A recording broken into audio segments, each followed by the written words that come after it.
મારા ગુરુજનો અને મારા વહાલા ભાઈ બહેનો, મારું નામ ખટાણા દેવાંશી છે. હું ધોરણ 5 માં અભ્યાસ કરું છું. મારી શાળાનું નામ શ્રી ચોગટ કન્યા પ્રાથમિક શાળા છે. આજે હું તમને એક દલા તલવાડીની વાર્તા કહીશ, તો સૌ મારી વાર્તા ધ્યાનથી સાંભળજો. એક નાનકડા ઝૂંપડામાં દલો તલવાડી અને તેમની પત્ની રહેતા હતા.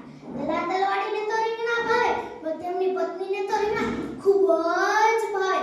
તો એક દિવસ તે બંને બેઠા હતા તો ગૌરાણીએ કહ્યું, જાઓ ને તાજા તાજા રીંગણા લઈ આવો. રીંગણા અમારો દલો તલવાડી કેટલું જ કરે, આમ થેલો નાખી ધીમે ધીમે ધીમે ધીમે ધીમે ધીમે ધીમે ધીમે વશરામ ભુવાની વાડીમાં પહોંચ્યો.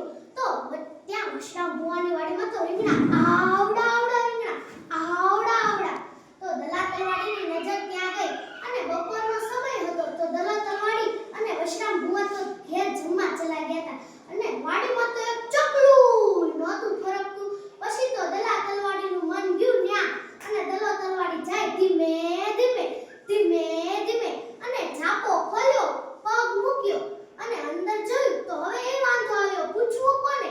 તો પછી તો એણે એક યુક્તિ વિચારી અને યુક્તિમાં પહેલા કીધું, વાડી રે વાડી, બે ચાર રીંગણા લાવ.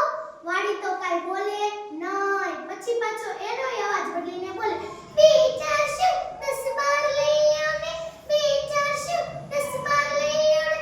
અને પછી પાછો રીંગણા લે થેલીમાં નાખે.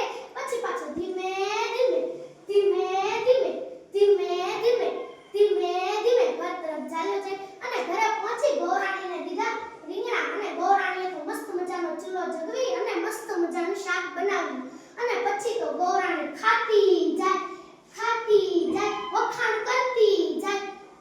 કરતી જાય કેવા સરસ રીંગણા, કેવા સરસ રીંગણા. ખાતી જાય વખાણ કરતી જાય કેવા સરસ રીંગણા, કેવા સરસ રીંગણા. આવું ને આવું 3-4 દિવસથી હાલતું રહ્યું. પછી તો વશરામ ભુવાને શોખ પડ્યો કે મારી વાડીમાંથી વળી રીંગણા કેમ ઓછા થઈ ગયા. અને પછી તો વશરામ ભુવા એક દિવસ બપોરના સમયે ઘેર જમવા ન ગયા. તેની વાડીમાં મોટો વડલો હતો. તેની પાછળ સંતાઈ ગયા અને પાછો દલો તલવાડી આવે ધીમે ધીમે ધીમે ધીમે ધીમે ધીમે ધીમે ધીમે ગયો.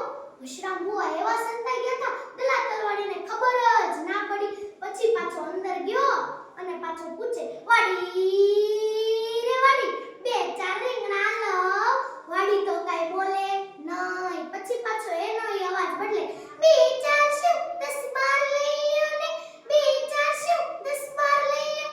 અને જ્યાં રીંગણા લેવા ગયો ત્યાં તો આવ્યા વશરામ ભુવા.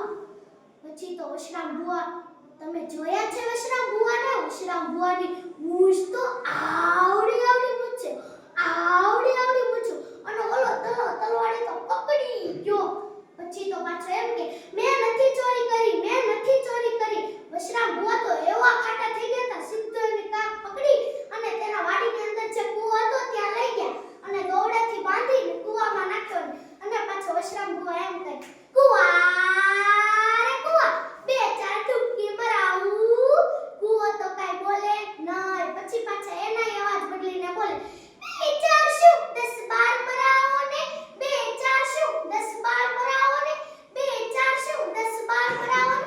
પછી પાછો કૂવામાં 10-12 ડૂબકી મરાવી અને પછી પાછો પછી ઓલો કે, હવે મને બહાર કાઢો, હવે હું નહીં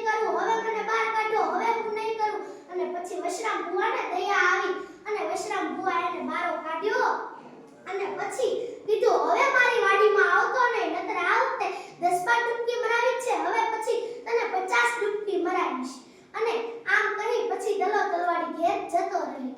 અને આ વાર્તામાં આપણને આ શીખ મળે છે કે આપણે જેવું કરશું તેવું જ